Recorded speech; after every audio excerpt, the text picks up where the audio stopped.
Hi everyone. நம்ம இன்றைக்கி பயாலஜியில் எனக்கு என்ன படிக்கிறதுனே தெரியல, எங்கேருந்து ஆரம்பிக்கிறதுனே தெரில, ஆனால் நான் 360 மார்க் வாங்கணும் அப்படின்னு நினைக்கிறவங்களுக்கு தான் இந்த வீடியோ. அதை பற்றி தான் நம்ம இந்த வீடியோவில் பார்க்க போகிறோம். அதுக்கு மொத்தம் மூணு விஷயம் செஞ்சால் போதும். மூணாவது விஷயம் தான் ரொம்ப ரொம்ப இம்பார்ட்டன்ட். ஃபஸ்ட்டு நம்ம 360ன்ற கோல் செட் பண்ணியிருக்கோம்ல, நல்லது தான். ஆனால் 360 வாங்குறதுக்கு முன்னாடி நம்ம எப்படி 250 வாங்குறது அப்படின்றத பார்த்துடலாம். ஏன்னா நம்ம 250 வாங்கிட்டா அதுக்கப்புறம் ஈஸியாக 360 வாங்கிடலாம். அந்த 250 எப்படி வாங்குறது அப்படின்றத பார்க்கலாம். ஏன்னா ஒரு ரியலிஸ்டிக் கோல் இருக்கணும் எல்லாத்துலேயுமே. 360 தான் வாங்கணும். ஏன்னா 250 மார்க் எடுத்தாலும் நமக்குலாம் சீட்டு கிடைக்காது. ஆனால் ஃபஸ்ட்டு எப்படி 250 வாங்குறதுன்னு பார்த்துட்டு அடுத்து எப்படி 360 வாங்குறதுன்னு பார்க்கலாம். ஃபஸ்ட்டு 250 வாங்குறதுக்கு நம்ம என்ன பண்ணணும் அப்படின்னா, என்சிஆர்டி ரீட் பண்ணணும். அது எப்படி என்சிஆர்டி ரீட் பண்ணணும் அப்படின்னா, என்சிஆர்டி நீங்கள் ஒரு பேராகிராஃப் இருக்குது. அந்த பேராகிராஃப் உங்களுக்கு அண்டர்ஸ்டாண்ட் ஆயிடுச்சு அப்படின்னா, அது எந்த பேராகிராஃபாக இருந்தாலும் சரி, உங்களுக்கு அண்டர்ஸ்டாண்ட் ஆயிடுச்சு அப்படின்னா உங்களுக்கு அந்த 360 நீங்கள் கண்டிப்பாக 100 மார்க் வாங்கிடலாம். நீங்கள் கொஸ்டினே ப்ராக்டிஸ் பண்ணனா கூட. ஏன்னா பயாலஜி இஸ் ஆல்மோஸ்ட் ஃபேக்ட். எல்லா லைனையும் ஃபேக்ட் தான் இருக்கும். எல்லாமே நம்ம படித்து மெமரைஸ் தான் பண்ணணும்.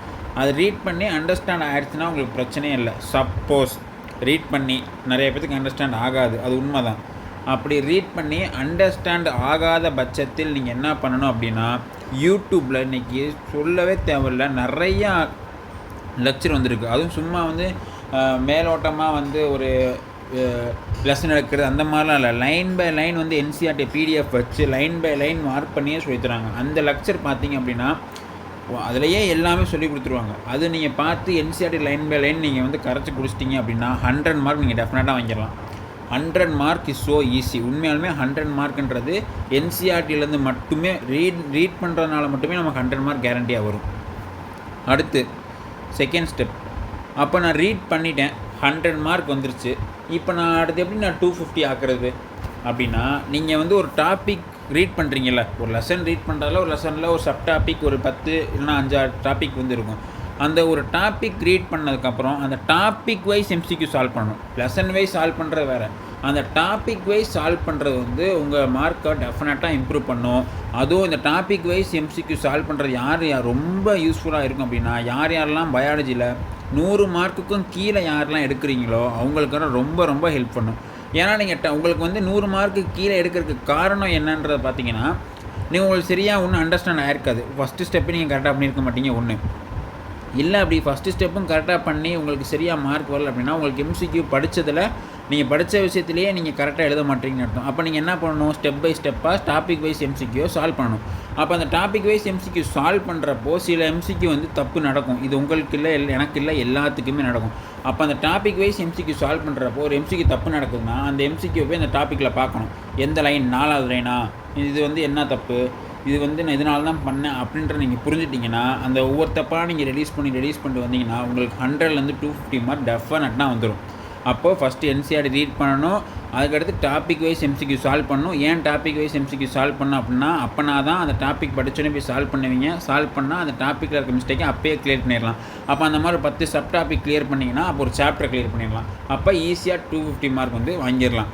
ஆனால் இது எல்லாத்துக்குமே தெரியும். ஒரு சாப்டரில் என்சிஆர்டி ரீட் பண்ணிட்டு ஒரு டாபிக் வைஸ் எம்சிக்யூ சால்வ் பண்ணால் நான் நிறையா மார்க் எடுக்கலான்றது எல்லாத்துக்குமே தெரியும்.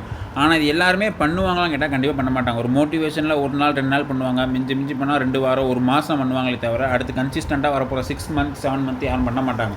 அப்போ உங்களுக்கும் அவங்களுக்கும் உள்ள டிஃப்ரென்ஸ் என்னவா இருக்கணும் அப்படின்னா, நீங்கள் ஒரு நாளைக்கு 8 மணி நேரம் படித்தாலும் 16 மணி நேரம் படித்தாலும் கன்சிஸ்டண்ட்டாக அந்த இதில் இருக்கணும். ஒரு நாளைக்கு பயாலஜி 2 மணி நேரம், ஃபிசிக்ஸ் 2 மணி நேரம், பாட்னி அப்படிலாம் படித்தா அதே மாதிரி நெக்ஸ்ட் வர 6 மந்த்துமே படிக்கணும். இன்றைக்கி நான் 16 ஹவர்ஸ் படிச்சுட்டு நாளைக்கு வெறும் 2 ஹவர்ஸ் தான் படித்தா அது வேஸ்ட்டு. அப்போது ரொம்ப ரொம்ப முக்கியம் என்சிஆர்டி ரீட் பண்ணிட்டு டாபிக் வைஸ் எம்சிக்யூ சால்வ் பண்ணணும். அடுத்து மூணாவது விஷயம் தான் ரொம்ப ரொம்ப இம்பார்ட்டண்டான விஷயம்.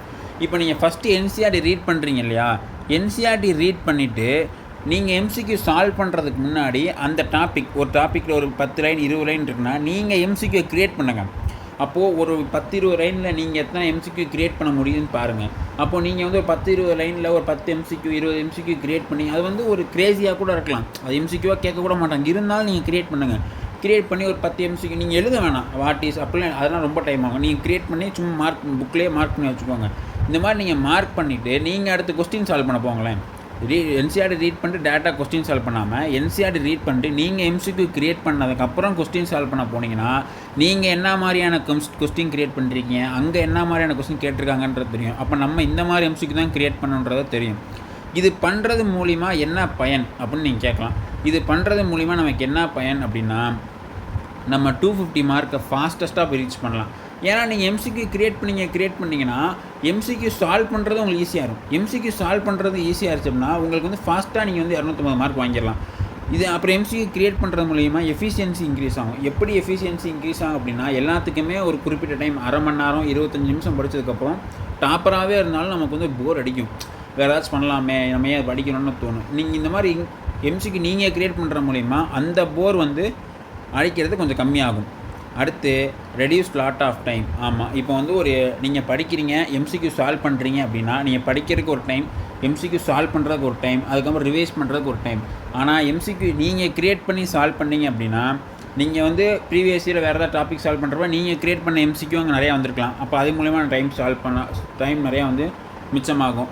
இன்னொன்று, நீங்கள் எம்சிக்யூ கிரியேட் பண்ணுற மூலயமா நீங்கள் வந்து இப்போ கொஞ்ச நாள் ரிவைஸ் பண்ணலனா கூட அந்த டாபிக் அங்கே ஞாபகம் வரும். அப்போது உங்களை ரிவைஸ் பண்ணுற ஸ்பீடும் அதிகமாகும். அப்போ ரிவைஸ் பண்ணுற டைம் கம்மியாகும். அப்போ வந்து ஃபாஸ்டஸ்ட்டாக ரீச் பண்ணலாம், எஃபிஷியன்சி இன்க்ரீஸ் பண்ணலாம், நிறைய டைம் வந்து ரெடியூஸ் பண்ணலாம். அப்போது நம்ம வந்து ரொம்ப ரொம்ப முக்கியம் பண்ண வேண்டியது என்ன, நீங்கள் ஒரு என்சிஆர்டி டாபிக் முடிச்சதுக்கப்புறம் எம்சிக்யூவை கிரியேட் பண்ணி படித்து பாருங்கள். இந்த மெத்தட் நீங்கள் பண்ணி பாருங்கள். உங்களுக்கு மார்க் அதிகமாக வருதா வரலையான்னு மட்டும் நீங்கள் சொல்லுங்கள். நீங்கள் பண்ணி பார்த்துட்டு சொல்லுங்கள். அடுத்து இப்போ நம்ம 0லேருந்து எப்படி 100 போய் எப்படி 250 போகிறது அப்படின்றத பார்த்துட்டோம். அடுத்து எப்படி கிரேட்டர் தென் 250, அதாவது நான் 250லேருந்து எப்படி 360 போகிறது, அந்த வீடியோ உங்களுக்கு வேணும் அப்படின்னா நீங்கள் பார்ட் 2ன்னு கமெண்ட் பண்ணுங்கள். அந்த வீடியோ போட்டு அந்த வீடியோ பார்த்து பயாலஜி மார்க்கை இம்ப்ரூவ் பண்ணுங்கள். தேங்க்யூ.